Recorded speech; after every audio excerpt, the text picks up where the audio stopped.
В всей стране граждан обязали носить маски, а введение карантина речи пока не идет. Больницы переполнены. Первые смерти от коронавируса зафиксированы в Таджикистане. Досмотрите это видео до конца, и вы узнаете, что нужно делать населению. Подписывайтесь на наши обновления, чтобы быть в курсе о всех новинках на нашем канале.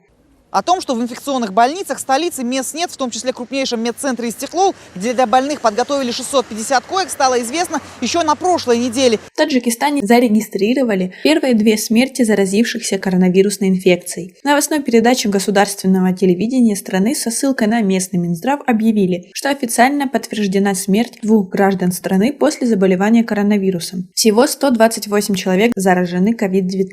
Подчеркивается, что под медицинским наблюдением в клиниках Таджикистана с признаками коронавируса находится приблизительно 3000 человек. До этого было известно о 76 официально зафиксированных случаях заражения коронавирусом в стране. Мэр Душанбе Рустам Эмомали распорядился в кратчайшие сроки за счет существующих резервов на территории города создать временные госпитали на более чем 3000 койко-мест для заболевших коронавирусной инфекцией COVID-19. Хотя в Таджикистан от международных доноров поступили десятки тысяч комплектов средств индивидуальной защиты для медперсонала инфекционных больниц, врачам их уже не хватает. А как вы относитесь к такой ситуации? Свои ответы пишите нам в комментарии под этим видео. Ну и Эмомали Рахмон призвал таджикистанцев жить прежней, размеренной и спокойной жизнью. И в рамках мер по предотвращению пандемии коронавируса предложил продолжить в обычном режиме ежедневные работы и повседневную жизнь. Президент дал конкретные поручения председателям областей, городов и районов с целью укрепления мер по предотвращению и борьбе с заболеванием COVID-19.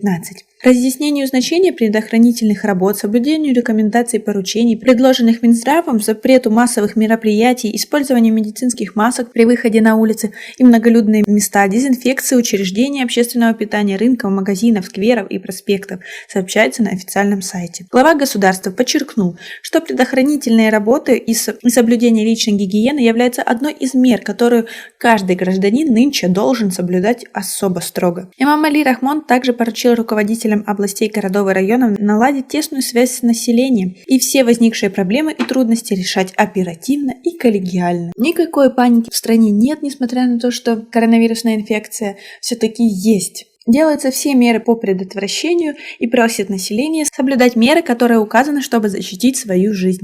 В Душанбе с сегодняшнего дня введен режим закрытого лица, то есть все, кто выходит на улицу, отныне должны носить маски. Правда, за этим пока никто не следит и за отсутствие маски не штрафуют. Если несколько дней назад местные жители в основной массе пренебрегали масками, то теперь таких единицы. На этом у нас все. Просим вас оценить наше видео подпиской и лайком. Также у нас есть специальное предложение для тех, кто заинтересован в продвижении своего продукта. Мы предоставляем рекламу на очень выгодных условиях. Подробности будут под видео или же в шапке профиля. До скорой встречи!